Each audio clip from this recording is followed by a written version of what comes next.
dhalinyaro adinkoo kale ah oo hooyo iyo aabe ay soo barbaariyeen oo ay juhdi badan iyo soo geliyeen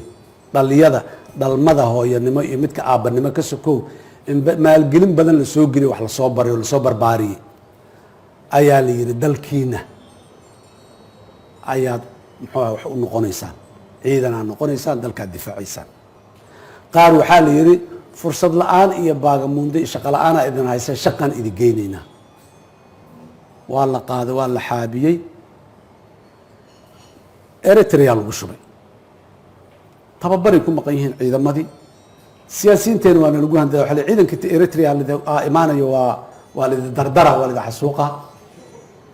ilaa waa niman dhalinyaro oo intaan markay ka baxeen la qalday xaggana la iibsaday waa la iibsaday maxaa ku tilmaami kartaa adiga wax kale oo aniga ku tilmaamo maqan dhalinyaradaas waa la iibsaday Ertirea la geeyey war iyo wacaal wax u haya male war soo duulay oo xaggay xag ka soo duulay oo waa dhinteen oo aksum ay ka dagaalameen oo xaggay tageen makala lagu laayay iyo xaggay dhaceen iyo muxuu buuraha ay ka daateen oo qara muxuu ay ka dhaceen oo waa dhinteen oo waa saano dawladdii dhalinyaradii qaaday hal maalin inta dadka soo hor istaagaan dhalinyarada laga hadlayo xaalkoodu waa sidaan ma ayan dhihin ilaa weli ma aqbalin Ertirea dhalinyaro u dirna xataa weli ma aqbalin iska daa Ertirea dhexdeeda waxay kula sugan yihiin sidaasi mas-uuliyad ma aha sidaasi dadnimo ma aha waxaa la qarinaya waa maxay wax si qalada loo sameeyaa la qarinaya waa mid aan leeyahay dhalinyarada waa la iibsaday ninna kuma dhaco inuu idaacadda inta soo istaagi lahaa dhalinyaradii aan iibsanay halkaasay ku dambeeyeen kuma dhaco waxaan leeyahay dowladda iyo raggii siyaasiyiinta ahaa kuwa hadda jooga iyo kuwa berigii dhalinyaradu ay bixiis xilalka hay laakiin hadda aan xilka haynin intaba mas-uuliyada ka saaran waa inay sheegaan dhalinyaradaas xaalkooda sababtay u baxeen iyo tiradoodii iyo meeshay aadeen iyo maanta waxay ku sugan yihiin waa in la sheegaa hooyooyinka dariiqa taagana maalin walba oynayahay xaqay leeyihiin in ilmahoodii loo sheego xaaladooda xaqay u leeyihiin annagaa mas-uuliyad naga saaran tahay inaan dhahno codkeenna ku biirino dhahno war waa arrintaana jirto madaxweynihii hore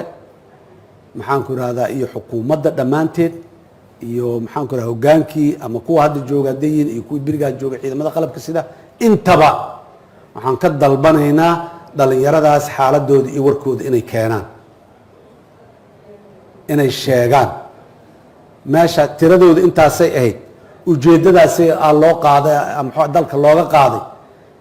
maantana xaalkoodu waa sidaas maalin hebelay soo noqonayaan waa in ay u sheegaan hooyooyinka maalin walba waddada taagan ee cabanaya ee oynaya ee muxuu ahay hurdo iyo hooyaad ka tegay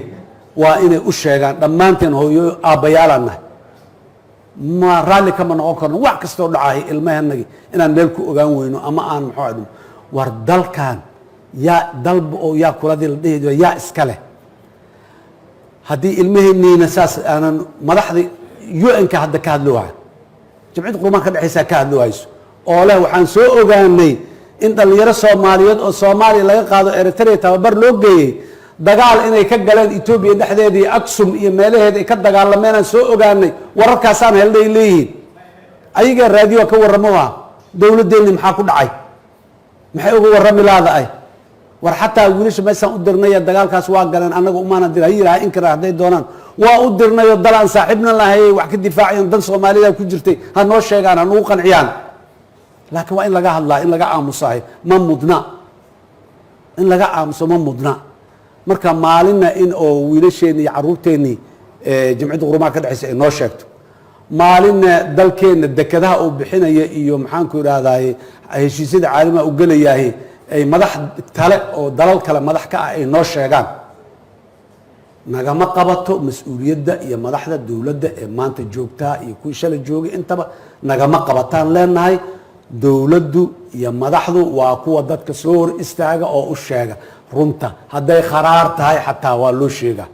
waa wax jira oo adiga aadan qarin maantaad qarinay beriyaad qarinay maalinta dambe intii hore ayadoo kasii kharaaray imaanay sheeg waxaan leenahay madaxweynihii hore iyo tiimkiisa iyo xukuumadda intaba shacbiga soomaaliyeed arinta dhalinyarada Ertirea ma qarsoomi karto ha ka hadlaan ha hor yimaadin dadka ha u sheegaan runtu hadday kharaar tahay xataa ha u sheegaan wax dhacay waaye hadday dhinteen waa la dhima jiray hadday nool yihiinna inay keenaana laga rabaa soo celiyaan dalka soo celiyaan ayagoo ciidan ha ku soo celiyaan ciidan ha ahaadaan haddii ayan ahayn